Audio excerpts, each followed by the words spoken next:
हर हर महादेव मम लक्ष्मी जी। आज कहानी के माध्यम से बतावतानी कि दूसरा स्त्री से संभोग करे में पाप काहे न लगेला। एक समय के बात बा कि लक्ष्मी जी वन में घूमत घूमत गईली। का देखताड़ी कि एगो स्त्री बियाही ते दूसरा पुरुष के संगे संभोग करतिया। ये देख के लक्ष्मी जी बहुत चकित भइली कि जौन स्त्री अपना पति खातिर लंबा अर्धवाए खातिर बट सवित्री करवा चौथ निर्जला तीज भूखा तड़ी उ औरत काहे ऐसे काम करताड़ी। देख के बहुत हैरान भइली और जाके विष्णु भगवान से कहली कि हे प्राणनाथ, एकर उपाय कैसे बा, का बात बा, काहे ऐसे दुनिया में आदमी बा, ई काहे ऐसे करता। कहलन कि हे प्रिय विष्णु भगवान की बैठ, तारा के कहानी के माध्यम से हम बतावतनी। एगो गांव में राजा रहलन। बहुत राजा के मान आदर सब समान पर्जा देत रहले, बहुत निक दिल के रहलन। एगो जवार में गोपाल नाम के चोर रहे। छोटा मोटा चोर रहे लेकिन चोरी बहुत करत रहे। तो उस सबके घरे रात में घुस जात रहे मौका पाके। तो एक दिन वो राजा के घर में मौका पाके घुस गई। जब रात हो गई सब कोई खा पी के सुतल तो उ चोर बा गते से रानी के महल तक पहुंच गई कि पूरा माल मिली। जब पर्दा हटा के देखता तो राजा सुतल बड़न, रानी अपन नंगा वास्ता में सब कपड़ा उतार के ओइजे बैठल बड़ी। उ देखलस तो ओकर हाथ काँपे लागल। जब हाथ काँपे लागल तो डर के मारे उ कहलस कोना में लुका गई। फिर कहलस कि रानी सुत जिहन तब अपन चोरी करब। फिर थोड़े देर के बाद कुछ आहट ना भइल तो फिर पर्दा हटा के देखता तो रानी अभी जागल रहली।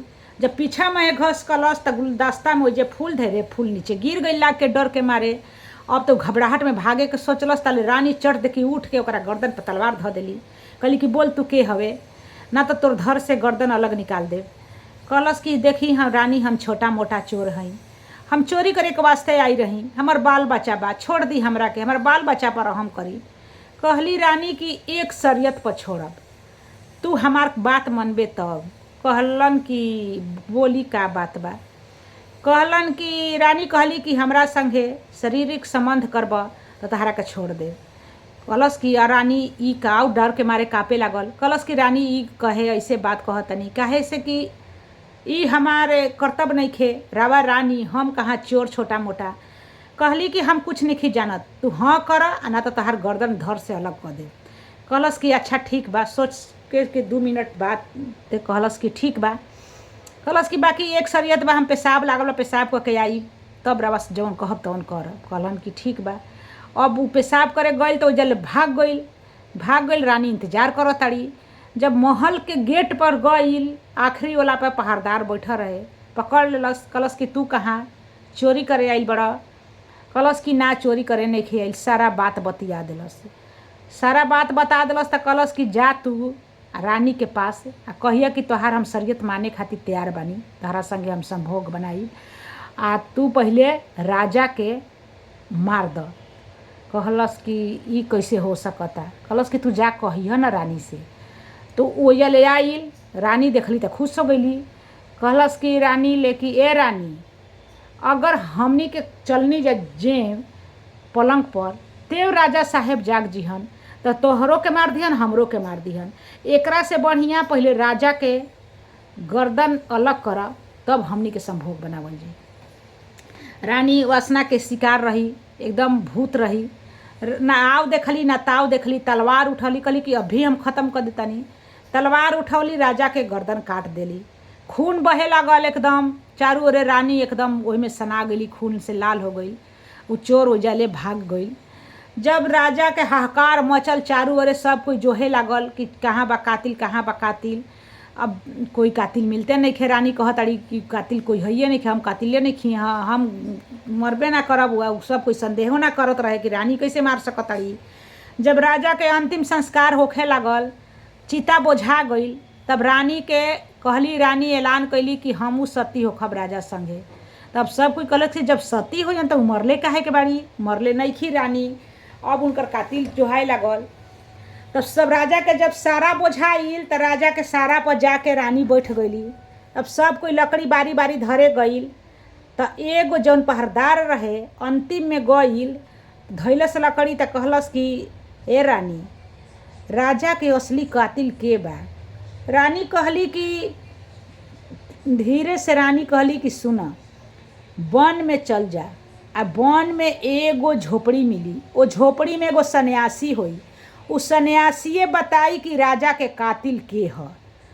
तब उ ओहिजा ले पहरेदार उठलन, जोहत जोहत उ ओहिजा चल गइलन सन्यासी के पास। जब सन्यासी के पास गइलन तो बूढ़ी एगो बैठा रहली, कह गोड़ लगलन, कहलन कि माताजी गोड़ लागतानी। कहली कि खुश रह बेटा।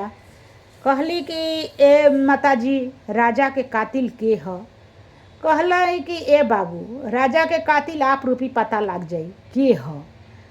तोहरा के हम बताव तनी, घर से बहरी निकल, एगो हो जा भेड़ बांधल बा, उहे तोहरा के बताई।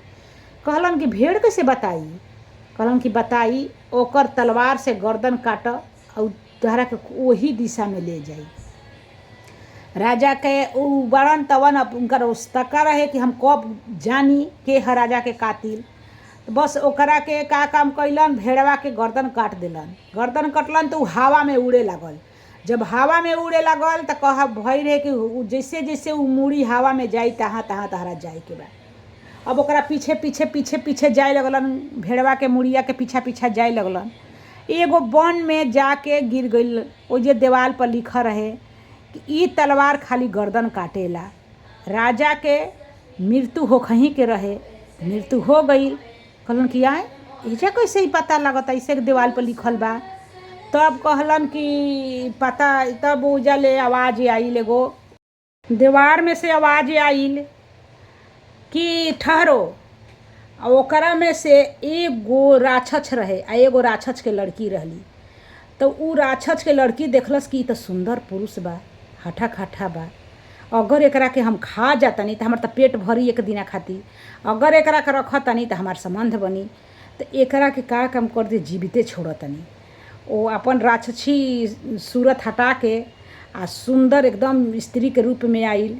जब स्त्री के रूप में आइल तो देखलन उ पहरेदार तो एकदम चकित हो गइलन। पहला बार वैसन स्त्री देखले रहन, कबो देखले ना रहन। खूब सुंदर स्त्री। उनका से बात कैलस, अपना घरे लिया गई। जब घरे लिया गई, उनका संगे बात उत करके शारीरिक संबंध बना के जब शाम भइल ओकरा बाप के आवे के, तो उनका के माछी बना दिलस। कहलस कि बाप अहन तो खा जीहन, न तो माछी बना के दीवार पर चिपका दिलस। जब राक्षस छैलन तो कहलन कि बेटा, कोई मनुष्य के मांस गम कता। कहली कि पापा, एजा कोई मनुष्य हमरा रहते हुए आ जाई, हम चबा घालबे। कहलन कि ठीक बा। अपना पापा के चमकमा दिलस। फिर कुछ दिन रहत रहत रहत रहत दिन में बतियावे, रात में उनका के मक्खी बना देवे। जब राक्षस घूम के आवे तो मक्खी बना देवे, उनका के दिन भर खूब बतियावे, अपन काम करवावे, जौन होखे के तौन होखी। ऐसे ही करते करते कुछ दिन बीतल। बहुत परेशान हो गइलन कि हम मक्खी बन के रहतनी। एक दिना मौका पार के कोसहूँ कोसहूँ जैसे निकल गइलन। जब निकल गइलन, अपना बाल बच्चा में अइलन तो बड़ी खुश भइलन। फिर कुछ दिन रहत रहत उनकर मन इतना उबकी आइल, ओकरा खातिर बेचैन होखे लागल कि कितना सुंदर रहे। ओकर हर बात याद कर करके अब उनकरा दिल में एकदम ओकरा खातिर प्यार उमड़े लगल। कहलन कि हम तो जानतो नहीं कि रास्ता कहाँ बा, कैसे जाए के बा। उस सन्यासीए पहुँचौले रही। फिर जातनी एक बार गोड़ पर गिर गइलन, गोड़ पर गिरलन। कहलन कि माता, हमारा वो वन के पता बता दीही, वो लड़की से मिलवा दीही। तो जान गईली कि वासना के शिकार बाड़न। कहली कि ये बचावा, अब हम कैसे मिलवा दी? ओती घर एगो हमार भेड़ा रहे, भेड़ा के माध्यम से गईला मुड़ी काट के, अब हम कैसे मिलवा दी? कहलन कि कसहूँ मिलवा दी माता, राउर चरण सप्रस करतानी, हम एजे चौकट पर अपन प्राण दे देम, ना तो हमरा के दिवा दी, ओकरा से मिलवा दी। कहली कि अपना पुत्र के ले आव। तुरंत अपना पुत्र के बोलवलन आ कहली कि गर्दन ओकर अलग कर, जल्दी से ना गर्दन अलग कर द। तब इहे गर्दन एकरे माध्यम से तहरा उजा जाए के बा, पहुँच जइबा। बस तलवार उठौलन आ चलन मारे खातिर, काटे खातिर। ते हाथ सन्यासी ध लेली। कहली कि बस कर, राजा के कातिल कोई दूसर नहीं खे, इहे कातिल ह। काहे से कि रानी वासना के शिकार रहली, वही वासना के शिकारे में वो राजा के गर्दन काट देली। जैसे कि तू अपना लड़का के काटे चलत रहा।